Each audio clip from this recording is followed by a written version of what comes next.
अपन पढ़ते हैं सामाजिक विज्ञान के अध्याय नंबर 5 में लोकतंत्र के अंतर्गत आपके 2021 माध्यमिक शिक्षा बोर्ड 2021 परीक्षा में आपके सिलेबस में दे रखा है। लोकतंत्र अध्याय में लोकतंत्र की सफलता के लिए आवश्यक परिस्थितियां, यानी कि लोकतंत्र की सफलता के लिए क्या क्या आवश्यक परिस्थितियां होनी चाहिए, तो ये अपन पढ़ते हैं। पहले अपने गुण पढ़े थे, फिर दोष पढ़े, फिर अपन पढ़ते हैं लोकतंत्र की सफलता के लिए आवश्यक परिस्थितियां। कोई भी शासन प्रणाली विशिष्ट परिस्थितियों में ही सफलतापूर्वक कार्य कर सकती है और प्रतिकूल परिस्थितियां होने पर उसका पतन हो जाता है। यह बात लोकतांत्रिक शासन प्रणाली के बारे में भी सत्य है। प्रथम विश्व युद्ध के बाद यूरोप के अनेक राष्ट्रों में लोकतंत्र की स्थापना की गई, किंतु अनुकूल परिस्थितियों के अभाव में लोकतांत्रिक शासन प्रणाली सफलतापूर्वक असफल हो गई और इसका स्थान अधिनायकवाद में ने ले लिया।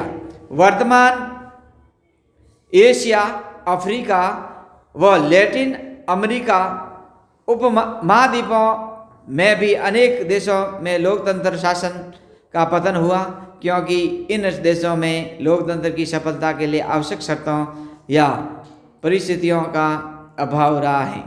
विद्वानों का मत है कि निम्नलिखित परिस्थितियों लोकतंत्र के सफल संचालन में सहायक हो सकती हैं।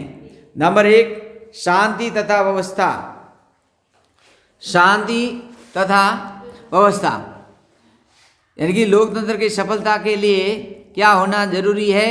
शांति होना चाहिए और उस देश में व्यवस्था होनी चाहिए। लोकतंत्र की सफलता के लिए जरूरी है कि देश में आंतरिक व्यवस्था सामान्य हो और युद्ध या बाहरी आक्रमण का भय नहीं हो। ऐसी स्थिति में सत्ता का विकेंद्रीकरण बना रहता है और व्यक्ति अपना स्वतंत्रता का उपयोग करते हैं, किंतु जब देश में राजनीतिक अस्थिरता व व्यवस्था को चुनौती देने वाले आंदोलन चलते हैं अथवा बाहरी आक्रमण होता है, तो सरकार राष्ट्र की अखंडता तथा सुरक्षा के लिए सत्ता का विकेंद्रीकरण करती है और व्यक्ति की स्वतंत्रता तक पर पाबंदियां लगाती है। इस स्थिति में लोकतंत्र दम तोड़ने लगता है और अधिनायक तंत्र की स्थापना का मार्ग खुल जाता है। अतः लोकतंत्र में शांति व्यवस्था आवश्यक है। लोकतंत्र के लिए क्या होनी जरूरी है? शांति व्यवस्था होनी आवश्यक है। नंबर 2 है सुदृढ़ राष्ट्रीय अर्थव्यवस्था, यानी कि अच्छी होनी चाहिए राष्ट्र की अर्थव्यवस्था। लोकतंत्र की सफलता के लिए जरूरी है कि राष्ट्र की अर्थव्यवस्था पर्याप्त मजबूत हो।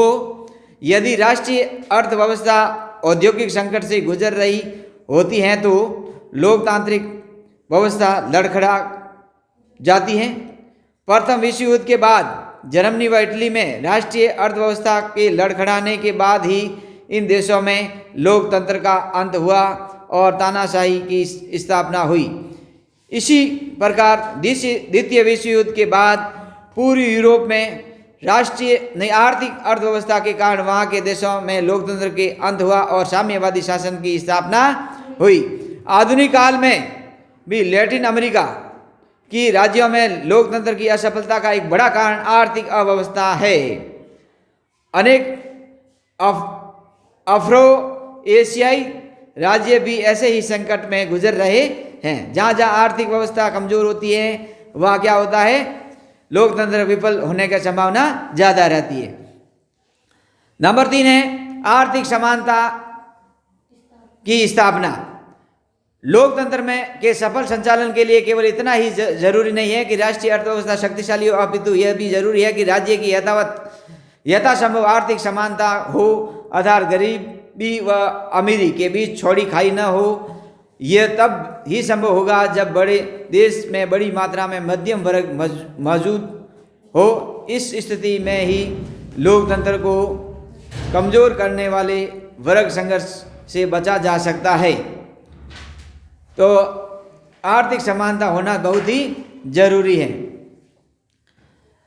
सामाजिक न्याय की स्थापना लोकतंत्र की सफलता के लिए जरूरी है कि व्यक्तियों के बीच धर्म, जाति, भाषा, रंग, नस्ल, लिंग, जन्म आदि के आधार पर भेदभाव नहीं किया जाए। सभी व्यक्ति कानून के रूप के सामने क्या होना चाहिए, समान माने जाए और उन्हें न्यायालय सम्मान, कानूनी संरक्षण दे। इस प्रकार जब समाज में सभी व्यक्तियों को समान स्थिति प्राप्त होती है तो उनके बीच भावनात्मक एकता की भी स्थापित होती है तथा सामाजिक लोकतंत्र की स्थापना भी होती है। तो सामाजिक न्याय की स्थापना होना बहुत ही जरूरी है, यानी कि चाहे स्त्री हो या पुरुष हो या किसी जाति हो या ऊंची जाति का हो या नीची जाति का हो, अमीर हो या गरीब हो, काला हो गोरा हो, हिंदी भाषा, इंग्लिश भाषा, मारवाड़ी, कोई भी भाषा अपनी भाषा हो, सब क्या होना चाहिए, जन्म से मैं उस स्थान में जन्मा हूँ, मैं तुम इस स्थान में, कोई भी इसमें क्या होना नहीं चाहिए, कोई भेदभाव नहीं किया जाना। सभी लोग क्या होना चाहिए, समान होता है। समान होंगे तो वो क्या होती है, समानता की भावना होगी और समानता की भावना के बीच में क्या होगी, वो एक सामाजिक लोकतंत्र की स्थापना होगी। नंबर 5 है शिक्षित व जागरूक जनता। लोकतंत्र में के लिए क्या होना जरूरी है, शिक्षित होना चाहिए और जनता क्या होनी चाहिए, जागरूक होनी चाहिए। लोकतंत्र की सफलता के लिए जनता का शिक्षित एवं जागरूक होना आवश्यक है। शिक्षित जनता ही लोकतंत्र की समस्याओं को तथा इसकी प्रक्रियाओं को समझने में समर्थ होती है और स्वस्थ जनमत का निर्माण कर सकती है। इसके अलावा जब जनता जागरूक होती है तो सरकार की लोकतंत्र विरोधी नीतियों एवं कार्यों का विरोध करने में भी समर्थ होती हैं। नंबर 6 जनमत का निर्माण। लोकतंत्र की सफलता के लिए जनमत निर्माण के साधनों की स्वतंत्रता भी आवश्यक है। इसका अर्थ है कि प्रेस, साहित्य, रेडियो, सिनेमा, दूरदर्शन और आज के टाइम में इंटरनेट वाली सुविधाएं आदि पर सरकारी नियंत्रण नहीं होना चाहिए। जब जनमत निर्माण के साधन स्वतंत्र होते हैं तब नागरिक संगठित रूप से और शांतिपूर्ण ढंग से सरकार की लोकतंत्र विरोधी नीतियों को व कार्यों की आलोचना करने में सफल होते हैं, जिसमें लोकतांत्रिक मर्यादा बनी रहती है और इस स्थिति में लोकतंत्र सफलतापूर्वक कार्य करता है। तो जनमत निर्णय लेने की ये होती है ना, साधनों का स्वतंत्रता होना आवश्यक है, यानी कि मीडिया है, अपने इंटरनेट वगैरह है, यानी कि साहित्य है, रेडियो है, दूरदर्शन है, टीवी पर आप देखते हैं ना समाचार वगैरह, ये क्या होने चाहिए, एक स्वतंत्र होना चाहिए। स्वतंत्रता होगी तो अपने हर कोई जनमत होता है, आम नागरिक भी अपने विचार भी रख सकता है। तो जनमत का निर्माण ये आवश्यक है। 7वां है नागरिक, नैतिक व राष्ट्रीय चरित्र। जब किसी समाज में नागरिक, नैतिक व राष्ट्रीय चरित्र श्रेष्ठ होता है तो वह लोकतंत्र की सफलता की बहुत उम्मीद होती है। ऐसे समाज में व्यक्ति अपने अधिकारों व कर्तव्यों का उचित प्रयोग करते हैं। वे सामाजिक समस्याओं का लोकहित की दृष्टि से विचार करते हैं और साथी नागरिकों के प्रति सहिष्णुता, उदारता, सहानुभूति, सेवा, प्रेम आदि का व्यवहार करते हैं और अपने राष्ट्र से प्रेम करते हैं। वस्तुतः लोकतंत्र अंतिम दृष्टि से जनता की शक्ति का पर निर्भर करता है। जब जनता का नागरिक, नैतिक व राष्ट्रीय चरित्र सुदृढ़ होता है तो लोकतंत्र भी सफल होता है। 8वां है सत्ता का विकेंद्रीकरण तथा स्थानीय स्वशासन। सत्ता का क्या होना चाहिए, विकेंद्र, एक हाथ में नहीं होना चाहिए, अंदर अलग अलग बटा होना चाहिए सत्ता का, और वहाँ से क्या होता है, विकास होता रहे। और स्थानीय स्वशासन किसे बोला जाता है, अपने अभी हो ना पार्षदों के चुनाव, नगर निगम, नगर निकाय या पंचायती राज, ये क्या होता है, स्थानीय स्वशासन कहलाता है। ये भी होना आवश्यक है। अधिनायक तंत्र का आधार है कि सत्ता का केंद्रीकरण और लोकतंत्र का आधार है सत्ता का विकेंद्रीकरण। सत्ता का विकेंद्रीकरण होने पर ही जनता के विभिन्न वर्ग शासन के कार्यों में भाग लेते हैं और लोकतंत्र को सफल बनाते हैं। लोकतंत्र में विकेंद्रीकरण का एक अच्छा रूप स्थानीय स्वशासन है। स्थानीय स्वशासन के माध्यम से ही सामान्य व्यक्ति शासन कार्यों में रुचिपूर्ण भाग लेते हैं और उसे सही मायने में नागरिकता की शिक्षा प्राप्त होती है। नागरिक स्वतंत्रताएं यानी कि जब लोकतंत्र सफल होगा जब नागरिकों की क्या मिलनी चाहिए, स्वतंत्रताएं मिलनी चाहिए। लोकतंत्र सीमित शासन के सिद्धांत को मानता है जिसका अर्थ है कि संविधान द्वारा नागरिकों को मौलिक स्वतंत्रता प्रदान की जानी चाहिए। इन स्वतंत्रताओं की रक्षा का प्रबंध भी किया जाना चाहिए। नागरिक स्वतंत्रता का अर्थ है कि नागरिकों को विचार प्रकट करने की स्वतंत्रता होनी चाहिए, संगठन बनाने की स्वतंत्रता होनी चाहिए, सभा करने की स्वतंत्रता होनी चाहिए तथा शांतिपूर्ण आंदोलन करने की भी स्वतंत्रताएं प्राप्त होनी चाहिए। मौलिक स्वतंत्रता का निष्कर्ष है कि नागरिकों को सरकार की उन सब नीतियों एवं कार्यों की शांतिपूर्ण आलोचना करने का अधिकार होना चाहिए जिन्हें वे लोकतंत्र व एवं सामान्य हित के विरुद्ध समझते हैं। यह स्पष्ट है कि नागरिक मौलिक स्वतंत्रताओं के प्रयोग के लिए जनमत निर्माण के साधनों का स्वतंत्र होना भी जरूरी है। 10वां अपना है लिखित संविधान और लोकतांत्रिक परंपराएं।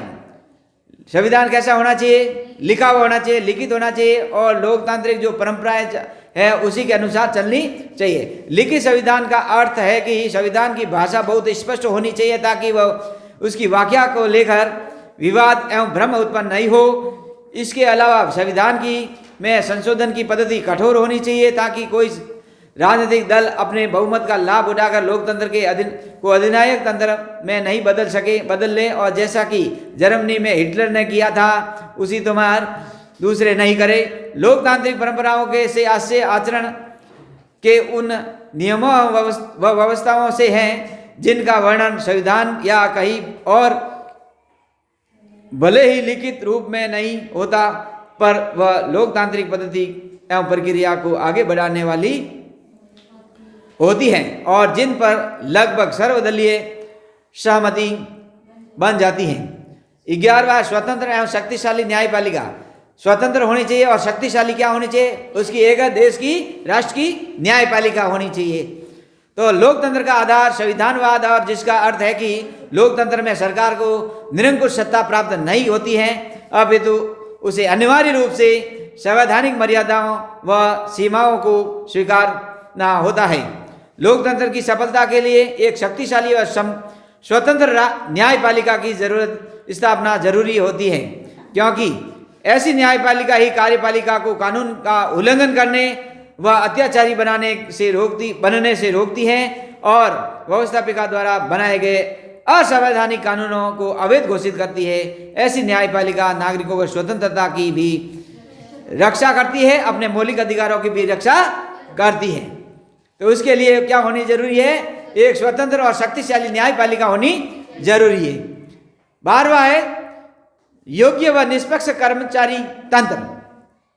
लोकतंत्र में जनप्रतिनिधियों द्वारा बनाई गई नीतियों को कर्मचारी तंत्र ही लागू करता है।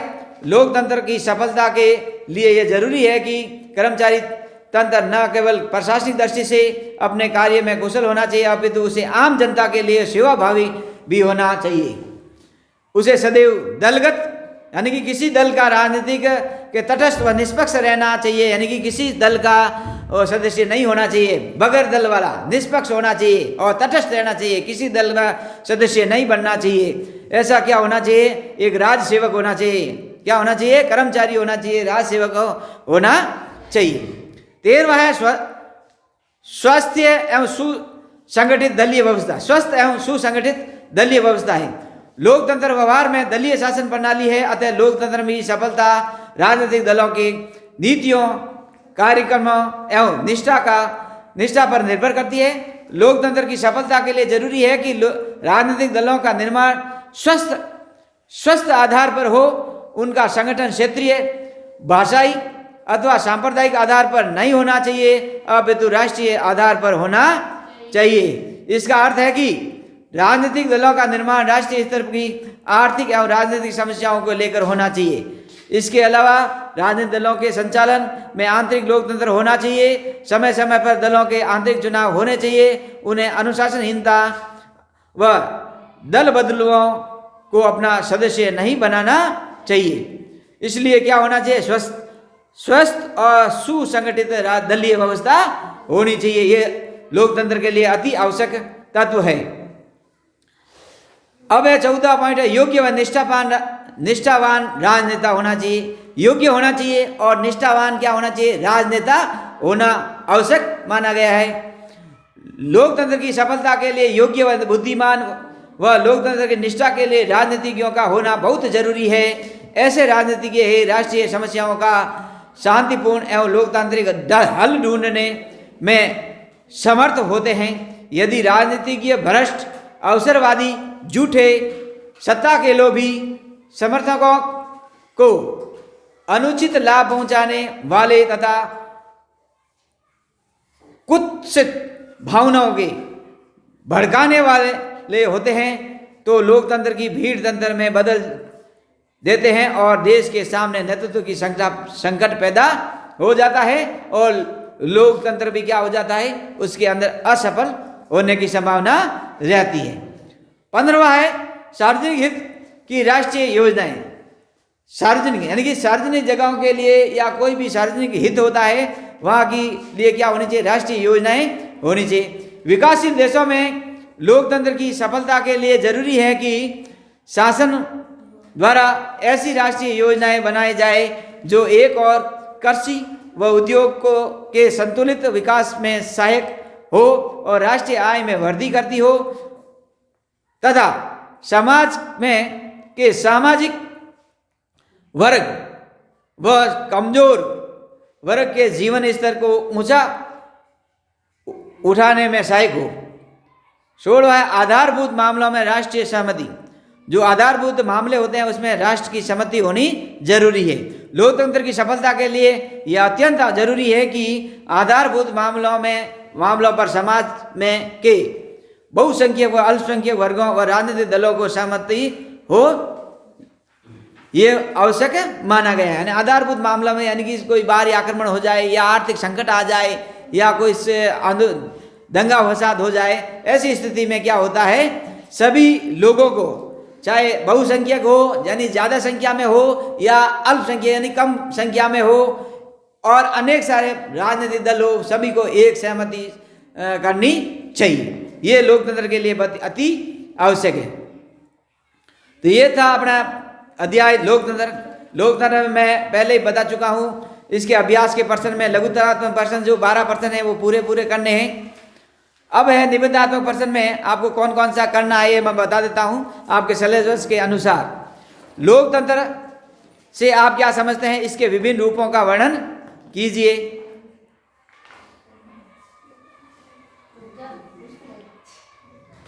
तीसरा प्रश्न है, पहला प्रश्न फिर तीसरा, दूसरा नहीं करना है।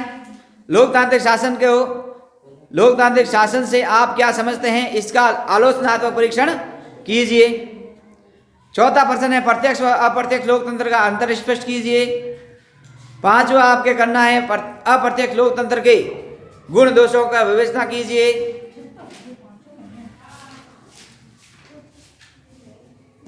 छठा प्रश्न है लोकतंत्र के कितने प्रमुख सिद्धांत और दृष्टिकोण है, ये बिल्कुल नहीं करना आपको। छठा प्रश्न। सातवां प्रश्न स्पष्ट टिप्पणियां लिखनी है। उदारवादी प्रतिनिधि लोकतंत्र के प्रमुख लक्षण। लोकतंत्र अयोग्यता का शासन। लोकतंत्र शासन में सबसे अच्छा रूप है क्योंकि इसमें व्यक्ति स्वयं शासन करता है, अभी ज्ञान नहीं है। लोकतंत्र दोषों के अंत को प्रमुख समझाए। इसमें आपको क्या क्या करना है, इसमें करना है देखो ब, स और द करना है, तीनों टिप्पणियां लिखनी है, बाकी अ वर्ग नहीं लिखनी है।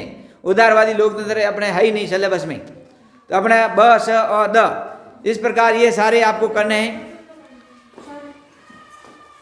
मैंने आपको बता दिए हैं लघुतरात्मक प्रश्न और निबंधात्मक प्रश्न कौन कौन से करने हैं, कौन कौन से नहीं करने हैं। ये सारा आपके अध्याय में होमवर्क करना है। इसी के साथ सभी को एक बार धन्यवाद।